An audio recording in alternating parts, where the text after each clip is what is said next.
ദുരന്തഭൂമിയിലെ തീരാനോവാവുകയാണ് പ്രജീഷ്. അപകട സമയത്ത് പ്രിയപ്പെട്ടവരെ രക്ഷിക്കാൻ ശ്രമിക്കുന്നതിനിടെയാണ് ഇദ്ദേഹത്തിന് സ്വന്തം ജീവൻ നഷ്ടമായത്. രക്ഷാപ്രവർത്തകർ പ്രജീഷിന്റെ മൃതദേഹം കണ്ടെത്തിയപ്പോൾ ബാക്കിയായത് ഉറ്റവരുടെ കണ്ണുനീരാണ്.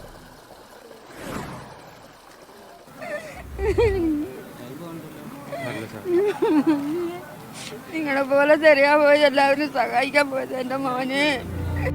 പുലർച്ചെ ആദ്യം ഉരുൾപൊട്ടിയപ്പോൾ പ്രദേശത്തേക്ക് രക്ഷാകരങ്ങളുമായി ഓടിയെത്തിയതായിരുന്നു പ്രജീഷ്. അവിടെ ഒരപകടം കൂടെ പതിയിരുന്നത് ഇദ്ദേഹം അറിഞ്ഞില്ല. പ്രിയപ്പെട്ടവരെ രക്ഷിക്കുന്നതിനിടെ എപ്പോഴോ രണ്ടാം തവണയും ഉരുൾപൊട്ടി. ഈ അപകടം പ്രജീഷിന്റെ ജീവനും കവർന്നു. രക്ഷാപ്രവർത്തകർ പ്രജീഷിന്റെ മൃതദേഹം കണ്ടെടുത്തപ്പോൾ ദുരന്തത്തിന് മുന്നിൽ മറുപടിയില്ലാതെ അദ്ദേഹത്തിന്റെ കുടുംബവും മരവിച്ചു പോയിരുന്നു. ഈ ഭാഗത്തേക്ക് അനിയൻ രക്ഷാപ്രവർത്തന കുട്ടികളൊക്കെ ഒരുപാട് കരയുന്നുണ്ട്. രക്ഷാപ്രവർത്തനം വന്നതാണ്, അവനും പോയി. അപകട വിവരമറിഞ്ഞ സ്വന്തം സുരക്ഷ തേടി പോകാനല്ല പ്രജീഷ് ശ്രമിച്ചത്. നാടിനെ ചേർത്ത് പിടിക്കുന്നതിനിടെയാണ് പ്രിയപ്പെട്ട പ്രജീഷ് ജീവൻ വെടിഞ്ഞത്. ബാക്കിയായത് ഈ കുടുംബത്തിന്റെ കണ്ണുനീരാണ്. Team media 1.